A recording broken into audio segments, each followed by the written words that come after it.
Provocação Histórica. Olá, olá, olê, olê, olê, olá. Está começando, vocês sabem, mais um Provocação Histórica, aqui ao vivo nos canais do Instituto Conhecimento Liberta, em todas as plataformas pós-pandêmicas, surreais, virtuais e tantas vezes das big techs autoritárias que dominam o mundo. Senhoras e senhores, a essa altura vocês já sabem, jovens do Brasil também, eu sou o Lindener Pareto, um professor de história e um historiador num Brasil que tem um intenso, virulento, violento passado pela frente e por isso que o Provocação Histórica existe dentro das crises desde 2021 para pensar, narrar, divulgar, expurgar um pouco dos demônios do passado autoritário desse país e desse mundo. Então vamos curtir, compartilhar, fazer viajar aqui a palavra da história do Provocação Histórica, que dentre outras coisas e causas, na esteira também de uma figura que vocês conhecem muito bem, Leonardo Boff, que recentemente lá em Roma recebeu um prêmio em função de sua luta pela preservação da casa comum e do meio ambiente. Portanto, na esteira de Leonardo Boff e tantos outros e outras, o Provocação Histórica também tem aqui uma grande questão, que é a questão ambiental. Não há nada mais importante na história desse planeta azul que esteja acima daquilo que é a questão ambiental, essa casa comum, esses biomas, essas águas, essa terra, planeta água, essas florestas, esses povos e tanta cobiça, tanta força bruta que vai atrás daquilo que é o vil metal desse capitalismo comedor de terra. E para falar disso e muito mais, eu tenho aqui hoje a alegria de receber aqui no palco do Provocação Histórica a artista, ativista, companheira e também viúva de Dom Phillips, Alessandra Sampaio. Seja muito bem-vinda ao Provocação Histórica. Finalmente, né? Finalmente. É a primeira vez que a gente se vê presencialmente. Eu cheguei esbaforido aqui, mas a gente nunca tinha se visto presencialmente. Né? Não, é um prazer estar aqui falando com você, conversando contigo, nesse canal tão importante, né? Que é um canal independente, então é importante a gente estar trazendo esse tema aí, que eu acho que a gente tem que aprofundar muito. Nesses tempos de crise climática, né, é fundamental falar sobre a proteção. Extremamente. E, bom, comecemos começando, né? Você acabou de lançar pela Companhia das Letras uma espécie de livro póstumo do Dom, que você reuniu, articulou, publicou pela Companhia das Letras. Põe aqui, Voz de Minha Alma, Vento da Massa, na tela, o link do livro da Companhia das Letras, Como Salvar a Amazônia. Como Salvar a Amazônia, a busca mortal de um jornalista por respostas. Que acabou de sair, inclusive está você, Alessandro, na Feira do Livro falando sobre o assunto, né? Então conta para o nosso público da onde evidentemente veio o mote, porque vem do mote mortal do assassinato brutal do Dom e do Bruno em 2022 no Vale do Javari, né? Durante as buscas, né, de Dom e Bruno, aquele período tão tenebroso, eu acho que eu estava muito focada na questão de encontrarem eles, não podia ser diferente, né? Eu já tinha uma certeza íntima de que eles não estavam vivos, então o meu maior medo era que não encontrassem os corpos e essa história não tivesse, sabe, um fim. Eu estava já lidando com o luto como era possível, mas logo depois que encontraram os corpos, inclusive antes do funeral, eu já tinha esse sentimento de que o livro tinha que ser terminado de qualquer jeito. E é interessante dizer isso porque eu estava em contato com muitos amigos jornalistas, alguns deles estavam no Vale do Javari, e eu acho que foi um pensamento de todos de que esse livro tinha que ser finalizado. E aí começaram umas conversas bem iniciais de como a gente vai fazer isso, e aí ficou acordado, nessa época eu estava morando em Salvador, né, que era a minha casa com o Dom, ficou acordado de eu juntar todo o material do Dom e levar para o Rio, porque o funeral ia ser no Rio. E tinha uma urgência de reunir todo o material dele, o Dom era muito organizado com o material. Por sorte, essa vez ele não levou o computador, não sei como, então tinha o computador, ele sempre levava. Tinha os hard drives, tinha todo o backup feito, tinha os cadernos de anotação, ele era bem conhecido pelos caderninhos de anotação dele. Quase como um antropólogo mesmo. E cada viagem ele tinha um caderno desses catalogado, com todas as entrevistas, qual foi a viagem, qual foi a época.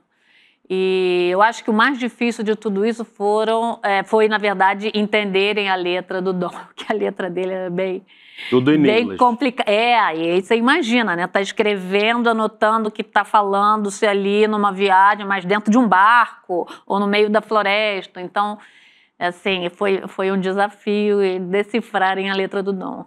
E aí você vai reunindo... Aí o que eu fiz foi levar o computador, os hard drives, todos os cadernos e já deixar com um amigo jornalista. E aí se formou esse grupo inicial de amigos, que a gente chama de time do livro. E aí a gente começou a conversar como seria feito esse compartilhamento de informações, né? Porque o Dom já tinha finalizado a introdução e os 4 primeiros capítulos. Faltavam ainda 6 capítulos. E esses 6 capítulos, uns estavam mais desenvolvidos do que outros. Então, foi esse trabalho de entender qual era o material que tinha ali. Numa conversa posterior, a gente decidir quem participaria, quem escreveria, qual seria a logística de fazer esse trabalho ser finalizado.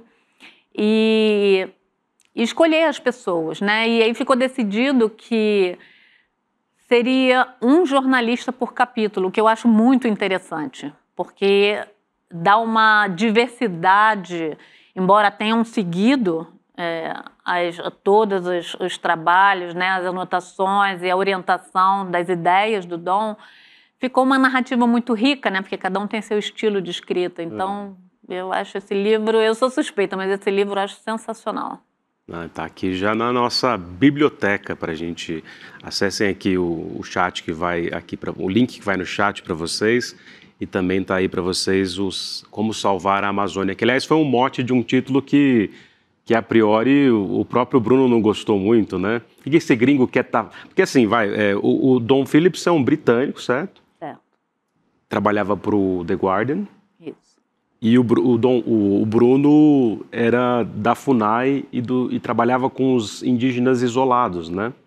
Como é que se dá esse encontro entre os dois? O que eles estavam fazendo lá, né? Sim.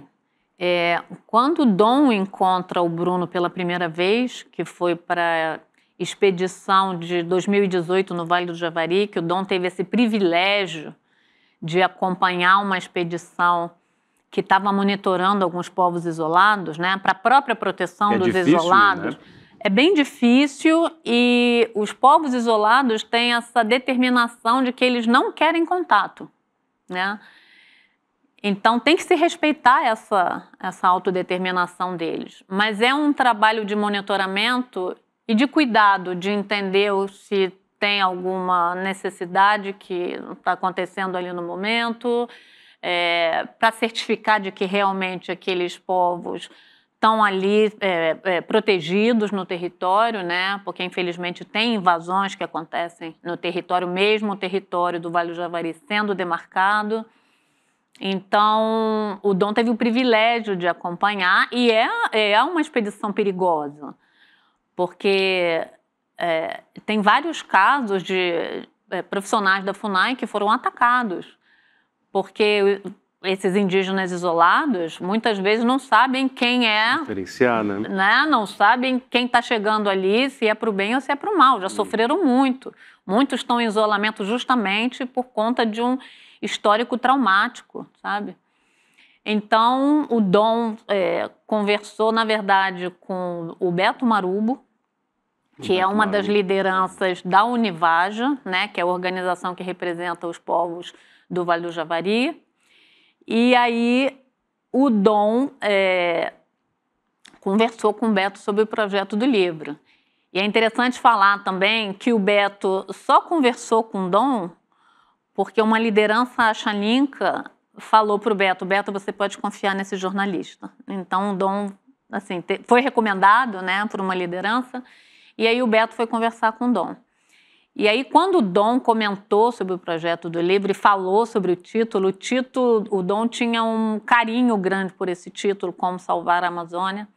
E ele comentou com o Beto, e aí o Beto falou, não acredito que você, como estrangeiro, está vindo falar para mim como salvar a Amazônia. Que prepotência é essa?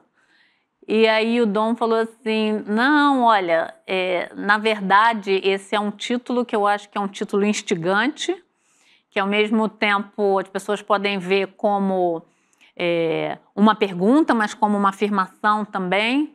E o que eu quero é causar essa reação de interesse, né, essa provocação aí no público.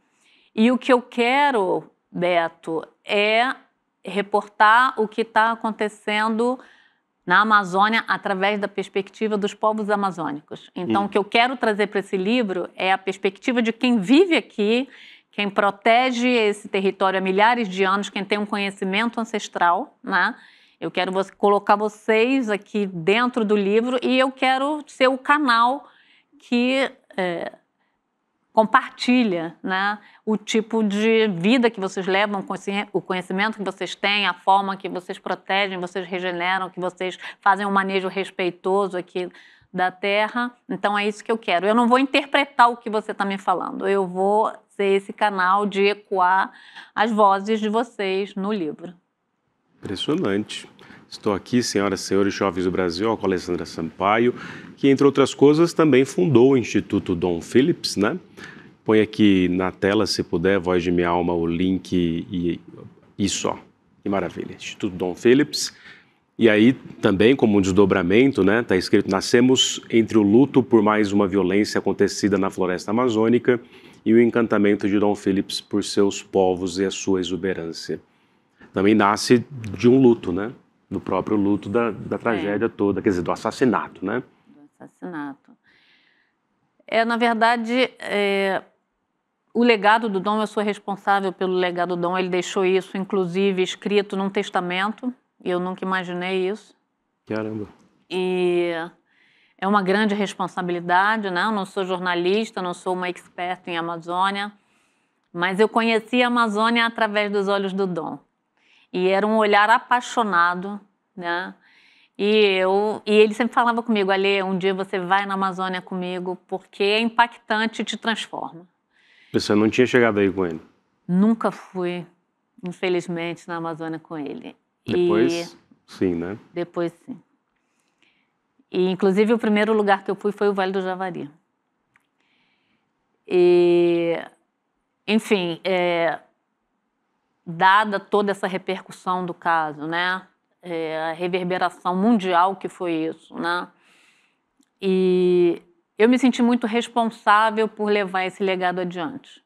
Então, eu já tinha a confiança de que um grupo de profissionais muito qualificados, de extrema confiança minha, muito leais, iam tocar o projeto do livro. Eu participei só no início de algumas reuniões e aí, naturalmente, o grupo foi desenvolvendo o projeto, sempre me questionando, sempre me perguntando o que eu achava, me pedindo opiniões. Mas assim, foi um trabalho muito bacana, né? Muito solidário, e eu acho que tem tudo a ver com a proposta do livro, né? Foi um trabalho coletivo para finalizar esse projeto. Uma coisa que eu acho muito interessante também é que não foram só os jornalistas que trabalharam, tiveram outros profissionais envolvidos, editores, revisores. As fotos que tem no livro foram cedidas pelos fotógrafos, e todos os fotógrafos eram amigos do Dom. Os jornalistas também trabalharam de graça, fizeram uma campanha de arrecadação, porque havia uma necessidade dos jornalistas acompanharem que foi esse trabalho de pesquisa do Dom em campo, porque nem tudo o Dom conseguiu colocar no papel. Então, os jornalistas fizeram esse esforço de ir para os mesmos lugares que o Dom foi, entrevistar as mesmas pessoas. Então, foi um trabalho de um esforço tremendo, sabe? De uma generosidade de todas as pessoas. Então, é muito bonito ver isso, né? E o Instituto entra como uma outra vertente desse legado e que está focado justamente em seguindo os passos do Dom e entendimento dele sobre a importância de proteger a Amazônia e os povos da Amazônia. A gente quer ecoar essas vozes da Amazônia, os saberes dos povos, e das pessoas que trabalham para proteger. E quando eu falo ecoar, é no viés de fortalecer, sabe? De fortalecer essa luta, de fortalecer aí o movimento que já existe de proteção dos povos amazônicos com relação aos seus territórios. Maravilha. Imagino que um dos grandes dilemas para você, mesmo para a companheira do Bruno, né? Qual é o nome dela? Eu esqueci. Beatriz Matos. A Beatriz. Inclusive tem aqui, Voz de Minha Alma, um link do Suma Uma que tem uma conversa entre vocês duas, né? Tá aí, ó. Vocês duas conversando e tal. Depois põe aqui também no chat para o nosso grande público para assistirem a conversa, as dores que se encontram e uma amizade que nasce da tragédia, do assassinato, né? Que, aliás, não foi qualquer assassinato, né? Não mataram, mataram, esquartejaram, uma coisa brutal. Eu imagino que para se refazer disso como luto, como companheira, né? E depois trabalhar exatamente com as mesmas coisas não deva ser nada fácil, né? Quer dizer, uma artista, você é soteropolitana? Soteropolitana. Quer dizer, uma artista que tinha uma vida específica e tal, e de repente é tragada e jogada num holofote gigantesco e com muita força leva isso à frente. Mas imagino que no plano privado as crises e as questões todas apareçam, né? É um desafio, né, Lides, né? Porque realmente não é a minha área de atuação, mas sempre existiu essa paixão pela Amazônia, desde sempre, antes de conhecer o Dom, já, né, através do Quarupi, já tinha lido o livro, mas se intensificou com a convivência, com a pesquisa do Dom, né, para o livro, e o Dom também já estava desde 2015 trabalhando artigos sobre a Amazônia, né, das dificuldades enfrentadas ali. E uma coisa que eu acho muito bonita de falar aqui é que o Dom era um tipo de jornalista que ele se conectava muito com as pessoas. Então, ele não estava ali só interessado em trabalhar a notícia, em pesquisar, em fazer um bom trabalho.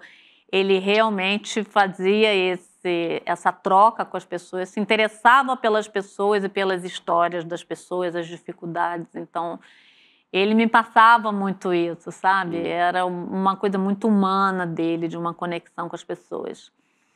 E realmente não é fácil lidar com isso, mas hoje é o que dá sentido à minha vida. Eu sigo aí com vários desafios, porque eu sou tímida para falar em público, para dar entrevista, mas eu estou aprendendo. Tá brilhando aqui. E aprendendo com os erros também, tentando me cobrar na medida do possível para ir melhorando. Mas eu acho que, assim como o Dom se sentia responsável, né, por compartilhar as experiências dele, o conhecimento que ele já tinha e o conhecimento que ele acessava dos povos, né, e de quem trabalha para a Amazônia, eu sinto a responsabilidade também de levar adiante esse legado dele, porque é uma história que tocou muito as pessoas. Eu acho que aí... entre os jornalistas ficou muito marcado, né, porque houve uma indignação e uma vontade real de se finalizar esse trabalho para não silenciarem o trabalho de Dom e Bruno, né? Ao mesmo tempo, eu encontro pessoas na rua que me abraçam até hoje, choram e falam que sentem como se tivessem perdido uma pessoa da família. Eu também tenho o feedback de crianças, por exemplo, quando é a Semana do Meio Ambiente, que o Dom foi assassinado junto com o Bruno no Dia do Meio Ambiente, né? Muito simbólico, dia 5 de junho, que é o Dia do Meio Ambiente. Então, geralmente nas escolas tem essa Semana do Meio Ambiente que se trabalha, fazem vários trabalhos. E eu recebo várias mensagens de crianças que comentam sobre o tio Dom e o tio Bruno, que são os heróis, né, protetores da Amazônia. Então tem toda essa dimensão que é muito maior do que eu consigo, inclusive, entender. Sim. Né? E eu vou descobrindo aos poucos o que é isso. E me sinto muito responsável de levar o nome do Dom no legado dele com muito cuidado, né? Ainda mais nesse momento que a gente tem narrativas diferentes aí com relação à proteção de meio ambiente. Então, assim, eu busco tomar muito cuidado, estou cercada de uma equipe muito profissional que trabalha comigo, isso me dá muita segurança também. Né? Tem né? a Thelma. A Thelma, Beijo no Thelma coração. Toledo, Thelma Toledo. E a Fernanda Macedo, tem a Juliana Led também, a gente tem outros colaboradores que estão aí junto com a gente tem os associados que participam aí do Instituto, que são pessoas muito próximas e muito competentes. Então, assim, a gente está nesse trabalho de estruturação. E a gente já está trabalhando no Vale do Javari, né? O que é o mais legal. A gente está trabalhando com as jovens lideranças, futuras, né, lideranças, a nova geração de lideranças ali do Vale do Javari. Com comunicação, né? Produção com comunicação, porque é de uma demanda deles, né? Eles querem, na verdade, uma formação qualificada sociopolítica, porque eles querem qualificar o movimento indígena. Eles querem ter um conteúdo mais aprimorado para usar na luta do movimento indígena, o que eu acho interessantíssimo, né? Porque eles querem estar no lugar das tomadas de decisões, que se relacione às Querem suas ser tutelados, terras. né? Exatamente. Não existe mais isso de tutela do Estado, nem de tutela de ninguém. Eles querem ser os protagonistas das decisões tomadas sobre as suas terras, sobre a sua cultura, seus modos de vida, sobre a sua educação, né? Então, eu acho um pensamento muito inteligente, muito estratégico, porque eles querem se antecipar a futuros problemas. Então, eles têm essa postura de proteção e de prevenção antes que um problema aconteça. Eles não querem estar lá quando o problema já está acontecendo. Eles querem se antecipar a isso, o que é muito inteligente, né? Eles sabem exatamente como cuidar do território, eles sabem exatamente o que eles querem e é preciso que a gente escute eles. A gente tem muito a aprender. Acho que tem uma história de não escuta que é a própria história da tradição ocidental autoritária, né? Quer dizer, eu estou olhando para você e de fundo sempre vendo naquele telão ali, mas é o que vocês estão vendo aqui atrás também, né? Sim. Uma fotografia de uma das regiões amazônicas, não sei se é especificamente o Vale do Javari, mas que a nossa produção colocou aqui, né? Os seus igarapés, essa grande cobertura vegetal impressionante, mas tem toda uma tradição ocidental, utilitarista, que tortura a natureza, está lá no Francis Bacon, no Descartes, em que vê a natureza como algo para se utilizar e se descartar, né? Quer dizer, no fim das contas, e aí o cacique Raoni sempre fala muito isso.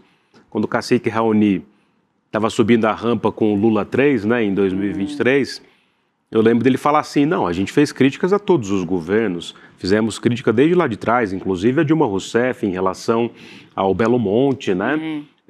Só que, evidentemente, com o Bolsonaro a coisa ficou sem qualquer tipo de verniz civilizatório. Então, minha pergunta para você é, a despeito de governos mais progressistas ou chamados de esquerda, a gente tem um problema grave numa visão inteira de mundo que é se valer ainda de formas de extração da natureza que, na verdade, são do capitalismo. Porque, né, sendo aqui um historiador bem pessimista, mas do tipo benjaminiano, digamos assim, eu não vejo isso parando de ser destruído, e inclusive dentro disso os próprios povos, se a gente não simplesmente barrar a sanha capitalista, porque é isso, né?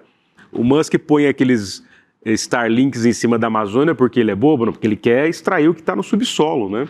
Exato. Eu vejo como uma mentalidade, né? Um conceito de progresso que é muito ultrapassado já, né?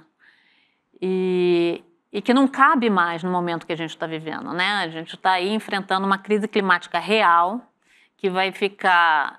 a gente vai viver num planeta com um clima cada vez mais hostil, você ligando, se interessando ou não pela pauta ambiental, você vai ser atingido, não tem escolha, não vai ser daqui a 50 anos, vai ser provavelmente daqui a 10 anos, talvez se intensifique, seja antes, dependendo, né, da velocidade aí da destruição.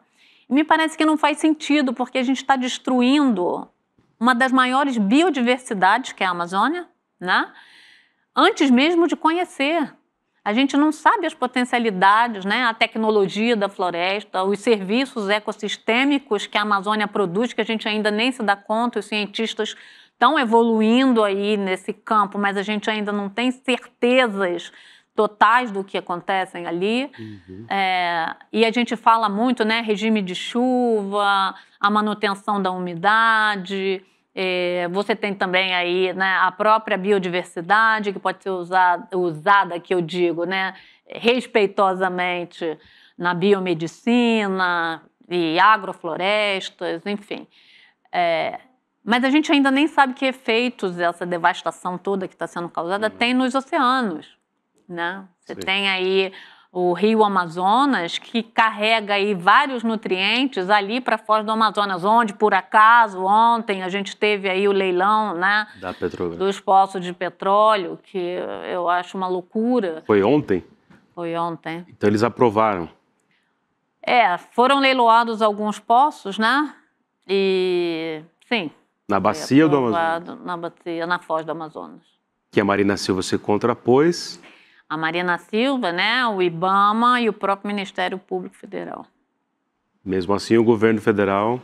Mesmo assim, entrou um consórcio aí de indústrias petrolíferas e arrematou. Né? O poder ainda do combustível fóssil que, no fim das contas, né, vem a reboque também do projeto da extrema-direita. Aí um governo de esquerda progressista se submeter a isso poderia fazer o contrário, ser a vanguarda e falar não, acabou, a gente não vai mais. Eu sei que isso, do ponto de vista da lógica do mercado e da soberania nacional, pode até alarmar as pessoas. Não, mas é estratégico para o Brasil que a gente explore esse petróleo conscientemente e com responsabilidade. Mas a própria lógica da extração dos poços de petróleo é uma lógica brutal do capitalismo, né? E eu acho que assim, está provado hoje que é super importante investir em energia renovável, né? Já sabe que vai haver um declínio aí da utilização do petróleo e seus derivados. Então, assim, não faz sentido a gente vivendo nesse momento, que é um momento delicado, sabe? Que a gente está perto do ponto de não retorno, né, do bioma amazônico. Tem uma exploração que pode ser muito prejudicial, não só para a floresta, como para as populações que vivem ali, que vão ter que mudar seus modos de vida. Tem um impacto grande quando acontece um projeto desse de infraestrutura numa região como essa, que impacta a vida dos humanos e não humanos, sabe? Então, eu acho que a gente segue nessa lógica de que é importante para a economia, é a maior exportação do governo brasileiro, a exportação de petróleo, mas não é inteligente. E a floresta de pé tem um valor, sabe, que a gente ainda não mensurou e que é preciso que a gente se dedique a entender o valor da floresta protegida de pé e dos seus povos. Tem muita sabedoria ali que a gente precisa acessar para juntar com a nossa tecnologia moderna e, sabe, eu acho que a gente tem a possibilidade aí de ser um grande protagonista, uma liderança na questão da proteção do meio ambiente, sabe? E a gente tem todas as qualidades para isso, todas as possibilidades, e a gente não está investindo nisso. Não, é inacreditável. Porque é a sanha desenfreada de certas tecnologias voltadas só ao lucro, a própria acumulação infinita do capital, que no fim das contas destrói a Amazônia, né? Acaba prevalecendo. Mas é impressionante, se a gente for pensar que energias o ser humano conseguiu liberar em função do controle e muitas vezes da tortura praticada contra a natureza, é óbvio que a gente conseguiria em muito pouco tempo usar essa tecnologia para transformar a nossa visão de mundo em relação à floresta, até pensando na tradição dos povos de milhares, sei lá, tem 12 mil anos, como diz o nosso camarada Eduardo Góes Neves, professor da Universidade de São Paulo, arqueólogo, que escava a Amazônia há tempos como arqueólogo. O nosso Indiana Jones, na verdade, não é aquele que vocês veem nos filmes, é o Eduardo Góes Neves e tantos outros e outras que escavam a Amazônia, mostrando o seguinte: essa floresta que a gente vê virginal, intocada, né, que supostamente precisa ali ficar absolutamente isolado do ponto de vista de uma certa sociabilidade, na verdade foi plantada pelos indígenas desde 12 mil anos antes de Cristo ou da Era Comum para cá. Quer dizer, toda essa biodiversidade também é uma espécie de jardim construído pela lógica dos indígenas. Quer dizer, então é preciso que, no fim das contas, o tal do mundo ocidental, capitalista, precisasse reaprender com a condição indígena como viver, né? Porque A gente só sabe fazer concreto, né? Eu acho que a Amazônia é graças ao manejo feito pelos povos que estão aí vivendo, Por isso que não se fala só da vegetação, o povo que está lá, né? Sim, e assim, com uma organização social complexa, estão descobrindo isso agora, né? As cidades totalmente estruturadas dentro da Amazônia que se assemelham às civilizações incas e maias, né? No caso aqui do Brasil, eram cidades que foram cobertas pela vegetação, mas existem muito complexas, muito organizadas, com redes de esgoto e de água, é uma coisa impressionante, sabe? E eu acho que essas populações tradicionais, especialmente as indígenas, têm uma sofisticação na convivência com a natureza que é necessária nos tempos de hoje, é fundamental, aliás, né? E é isso que você falou, né? Uma mentalidade ainda atrasada de exploração, quando olham a floresta apenas como recurso, enquanto essas populações olham, né? Mais uma vez as indígenas olham como família, né? Não só a floresta, mas os seres da floresta são entes. Então né? Tem um respeito ali, tem uma coisa, uma convivência, né? Harmoniosa, que é muito inteligente, que está muito à frente do que a gente, né, a sociedade que está aqui, né, nossa sociedade tem que aprender. Totalmente. E são mais para pensar a história da expansão do capitalismo mercantil, sabe aquelas lições do mercantilismo, da expansão, da revolução urbana, da expansão mercantilista, das grandes navegações, né, e dessa invasão, conquista e colonização das Américas. A gente fala de hecatombe ambiental nos dias de hoje, mas para esses povos, né, essa hecatombe ambiental vem desde, no mínimo, 500 anos para cá, né? Fico imaginando se a gente tivesse condições de reconstituir, para além dos documentos, num filme, esses encontros de hecatombes, né, narrar, em função da história do Brasil e da Amazônia, narrar no nosso cinema o que de fato significa ou significar esses encontros, né? A historiografia narra, mas que a gente não consegue dar conta de mostrar essas drogas do sertão, né? Porque os trajetos que Dom, Bruno, você, que depois foi também, fazem ali pelo Javari e pela Amazônia como um todo, são trajetos feitos pelos jesuítas, encontrando os indígenas, trocando, catequizando, mas também na lógica mercantilista, muitos desses grupos matando, escravizando, né? Quer dizer, o inferno ambiental para esses... Igual o Krenak fala, né? Por que você está me olhando com essa cara de simpático? Nossos mundos estão em guerra.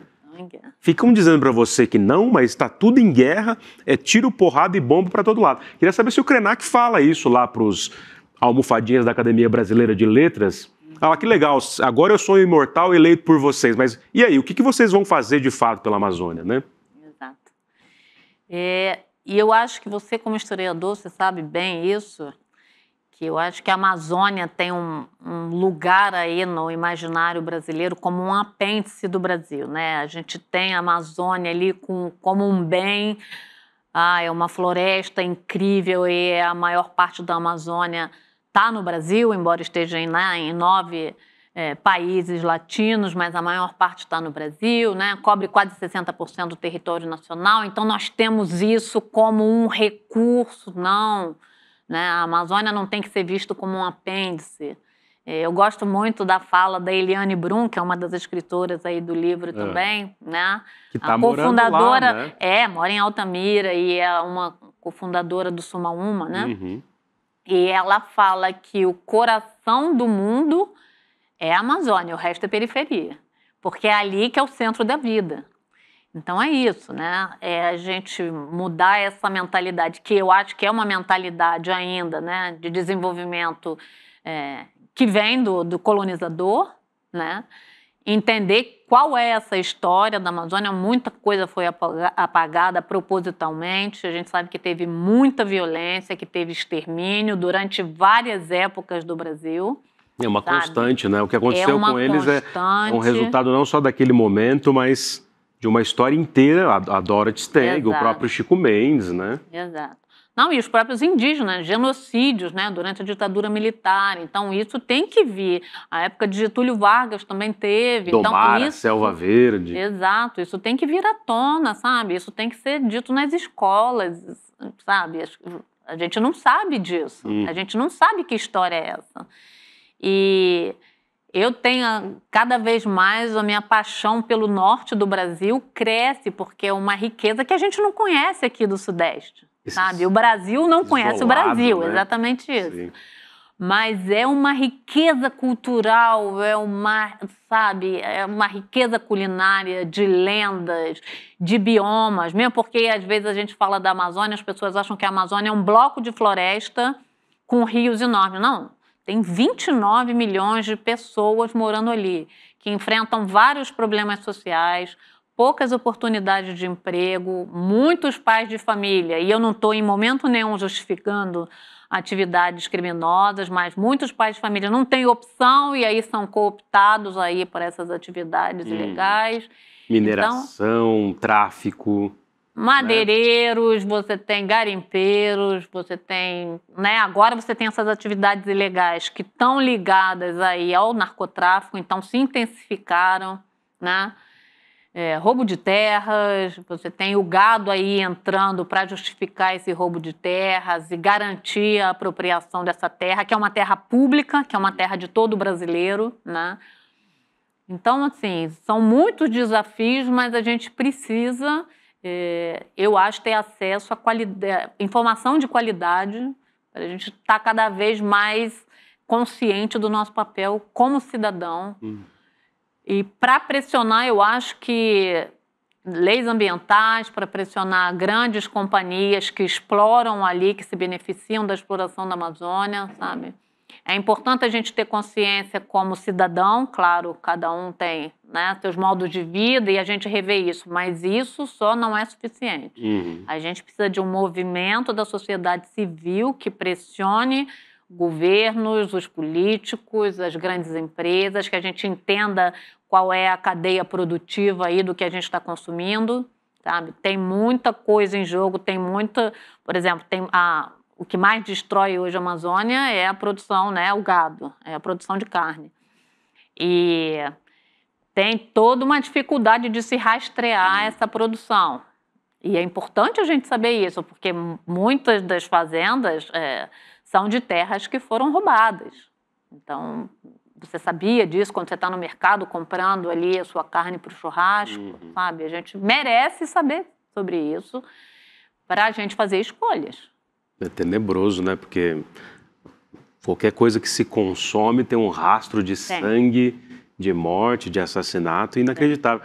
E a própria lógica das... Não sei como é que os chineses vão resolver isso lá nas suas supostas novas formas, para pensar esse capitalismo chinês, o Estado chinês e tal.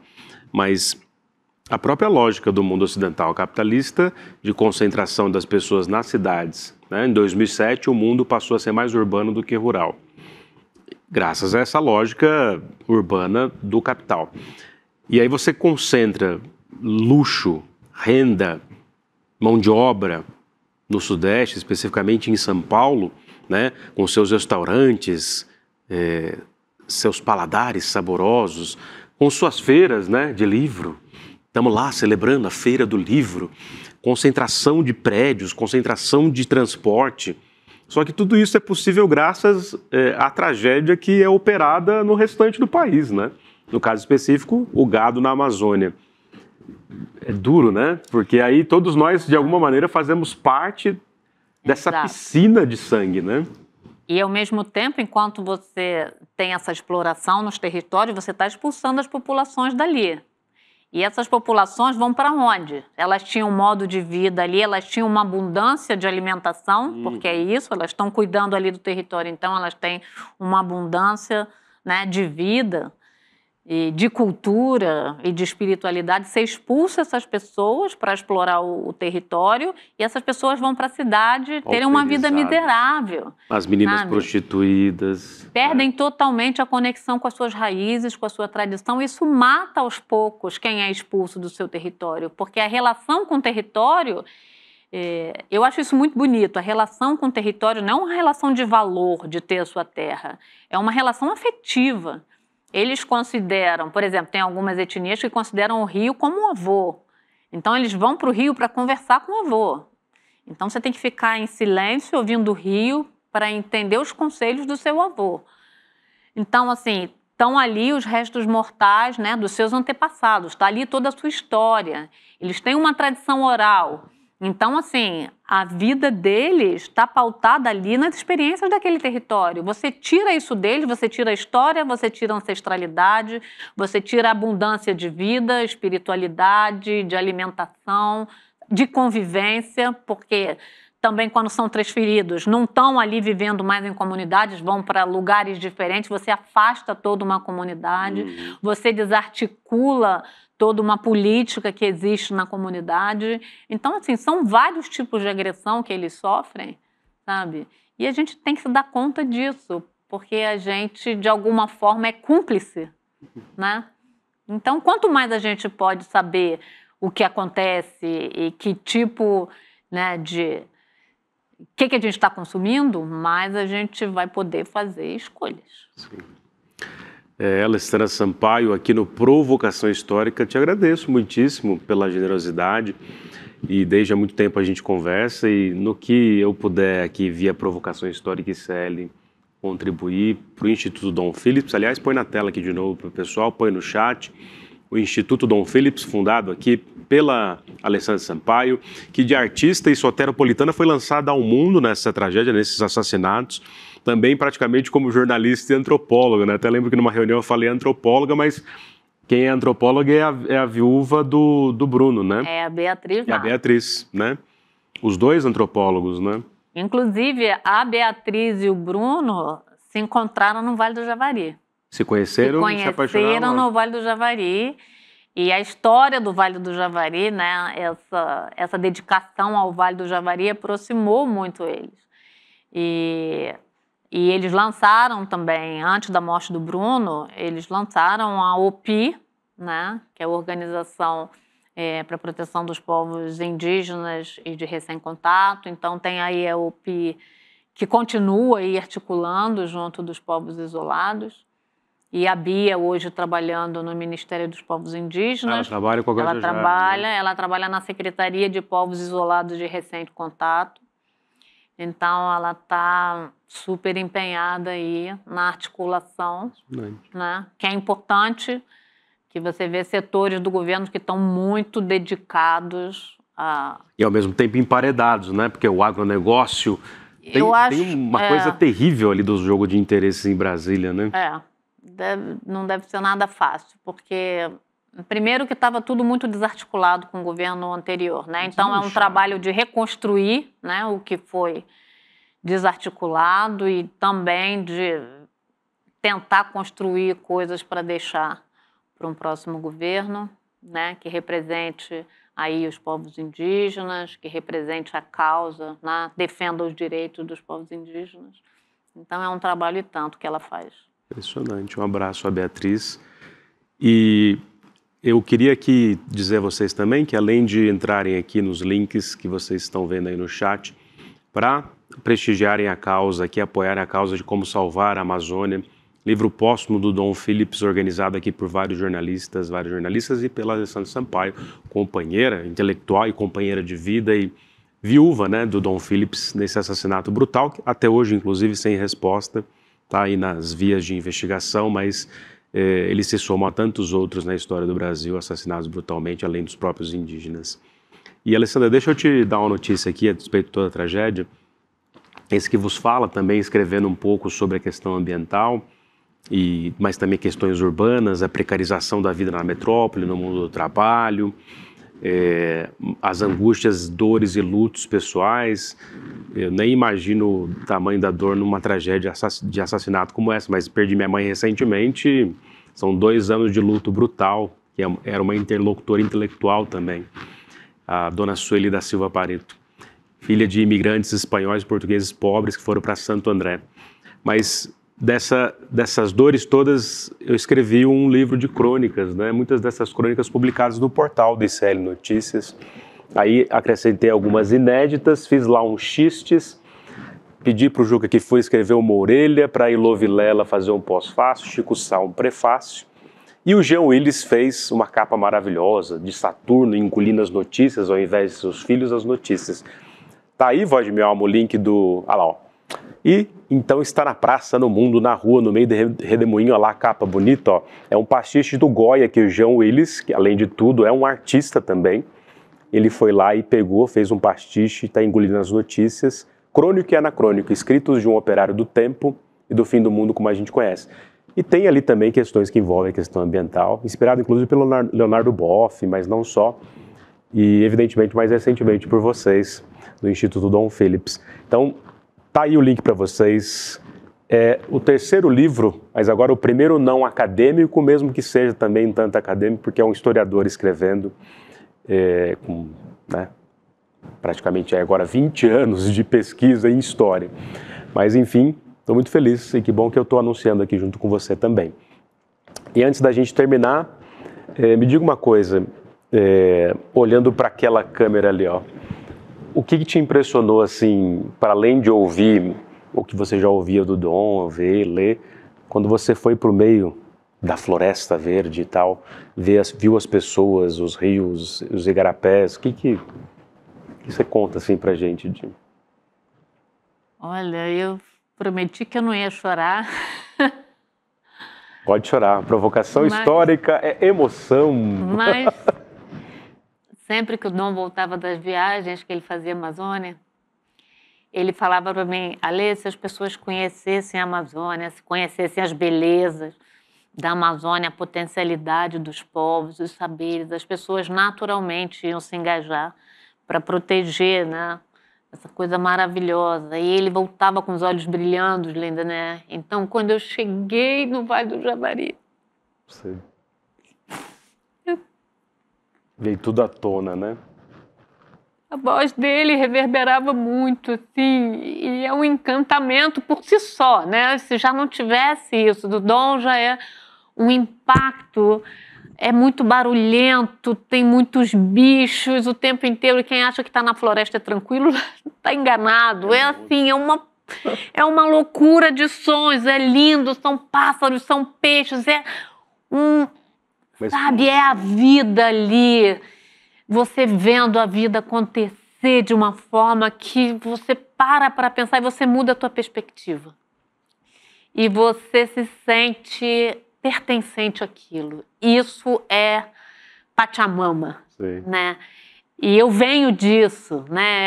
É realmente eu acho que ali para mim uma conexão se fez e aí você começa a se sentir, eu me senti responsável também de entrar aí nesse movimento para proteger a Amazônia e junto com o livro do Dom aí, né, que é a última mensagem dele, que ele colocou realmente seu coração nesse projeto e que infelizmente aí no meio do processo, né, porque ele já tinha viajado muito, o Vale do Javari provavelmente seria a última viagem dele e também me deixa muito pensativa que ele foi morto, olha isso, ele resolveu conversar com a comunidade ribeirinha de pescadores que tinha um problema ali por estar invadindo o território indígena, demarcado, né?